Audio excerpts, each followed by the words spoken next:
Om Swastiastu. Assalamualaikum warahmatullahi wabarakatuh. Salam sejahtera untuk kita semua. Shalom Namo Buddhaya. Halo teman-teman, perkenalkan nama saya Nikade Sinta Mertasari, delegasi dari Universitas Hindu Negeri I Gusti Bagus Sugriwe.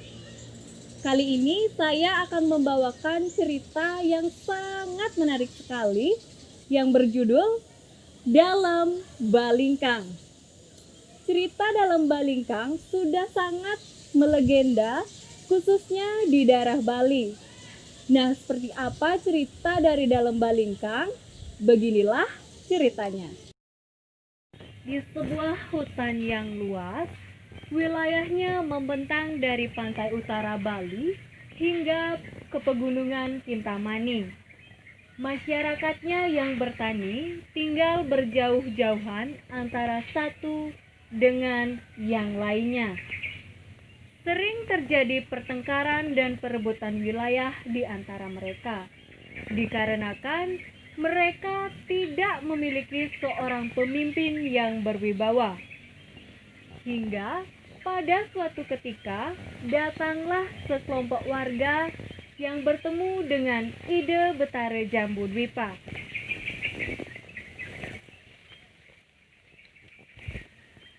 Ampun tuanku, maksud kedatangan hamba kemari ialah untuk memohon agar diberikan seorang pemimpin yang berwibawa, tuanku.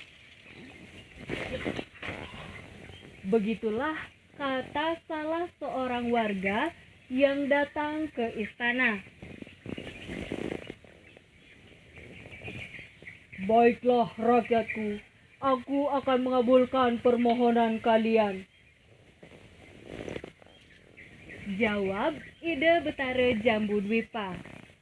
Nah teman-teman, singkat cerita, diangkatlah Sri Jayapangus sebagai seorang raja. Sri Jayapangus adalah anak dari Ide Betara Jambudwipa. Bersama dengan Empu Siwagama, Sri Jayapangus membangun sebuah istana yang diberi nama Kerajaan Panarajon.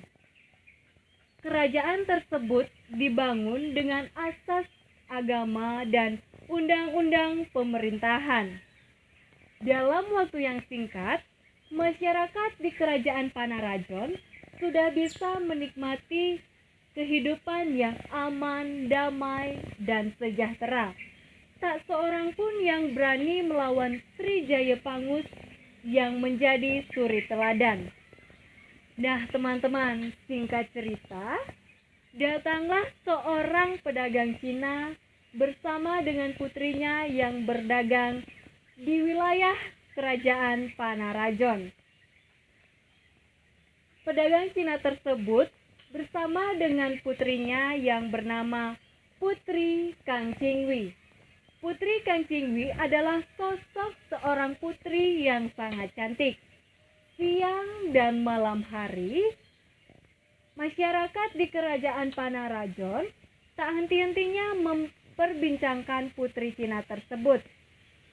Hingga berita tersebut terdengar oleh Sri Jayapangus dan Sri Jayapangus pun memanggil pedagang Cina tersebut bersama dengan putrinya untuk datang ke istana.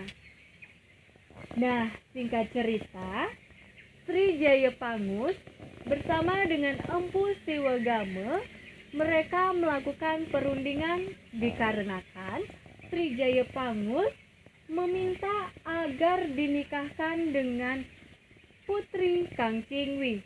Namun, Empu Siwagama tidak menyetujui pernikahan tersebut. Tuanku, berpikirlah terlebih dahulu tuanku untuk menikahi putri Cina tersebut. Mengapa?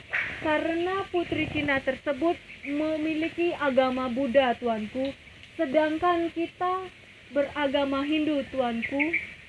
Begitulah pesan dari Empu Siwagama kepada Sri Jayapangus.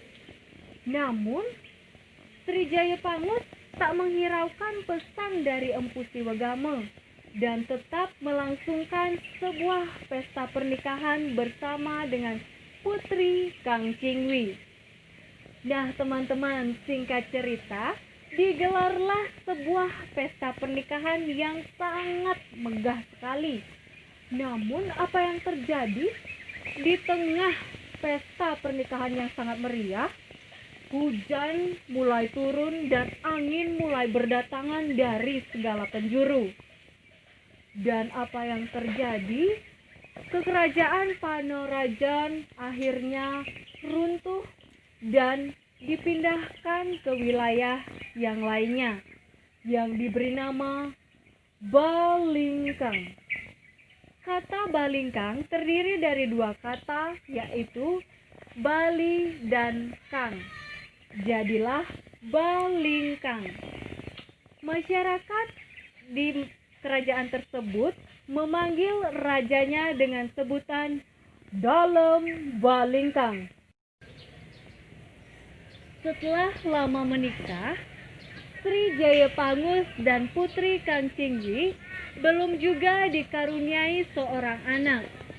Lalu, Sri Jayapangus bermaksud untuk melakukan sebuah tapa di Gunung Batur, memohon agar dikaruniai seorang anak.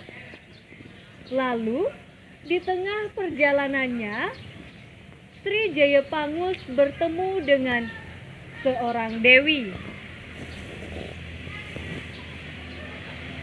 Wahai engkau dewi yang sangat cantik, aku bernama Sri Jayapangus. Dan apakah boleh hamba mengetahui namamu, Dewi? Begitulah tanya Sri Jayapangus kepada dewi tersebut.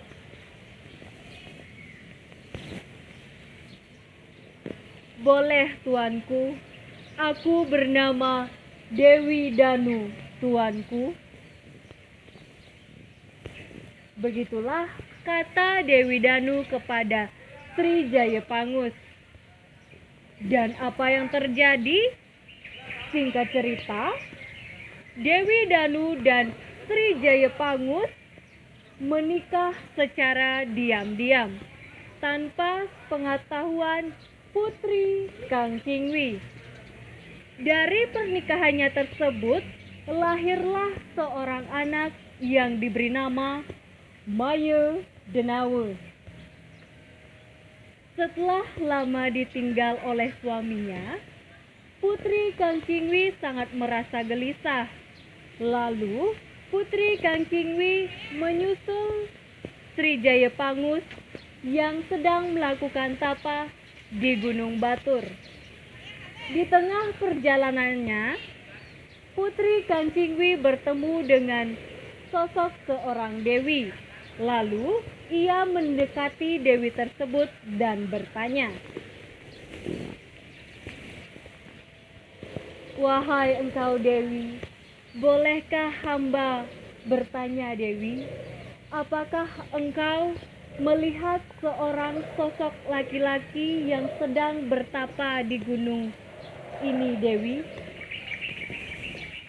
Begitulah tanya Putri Kang Chingwi kepada dewi tersebut.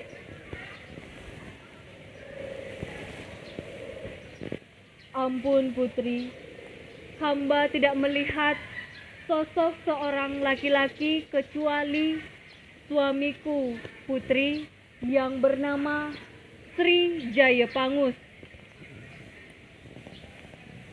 Begitulah kata Dewi Danu. Mengetahui suaminya diakui oleh Dewi Danu, akhirnya Dewi Danu dan Putri Kang Chingwi terlibat dalam sebuah pertengkaran. Mendengar adanya sebuah pertengkaran, Sri Jayapangus pun datang untuk melihat pertengkaran tersebut. Lalu, ia melihat Dewi Danu sedang bertengkar dengan Putri Kang Chingwi. Lalu, Sri Jayapangus terlibat dalam pertengkaran tersebut. Dewi Danu berhasil mengalahkan Sri Jayapangus dan Putri Kang Chingwi dengan kekuatan gaibnya berhasil menghilang. Meskipun menghilang tanpa bekas, masyarakat setempat tetap mencintai Sri Jayapangus dan Putri Kancingwi. Lalu dibuatkanlah sebuah patung yang kini dikenal oleh masyarakat Bali dengan nama Barong Landung. Nah teman-teman, begitulah cerita dari Dalem Balingkang. Pesan moral yang ingin disampaikan dari cerita tersebut yaitu seberapapun pandainya kita menutupi sebuah kebohongan, pastinya kebohongan tersebut akan dapat terungkap. Seperti pepatah mengatakan, sepandai-pandainya tupai melompat, pastinya akan jatuh. Nah, begitulah yang bisa saya sampaikan. Saya tutup dengan para mesanti. Om Santi Santi Santi Om. Assalamualaikum warahmatullahi wabarakatuh. Salam sejahtera untuk kita semua. Salam Dhamma Budaya. Sampai jumpa.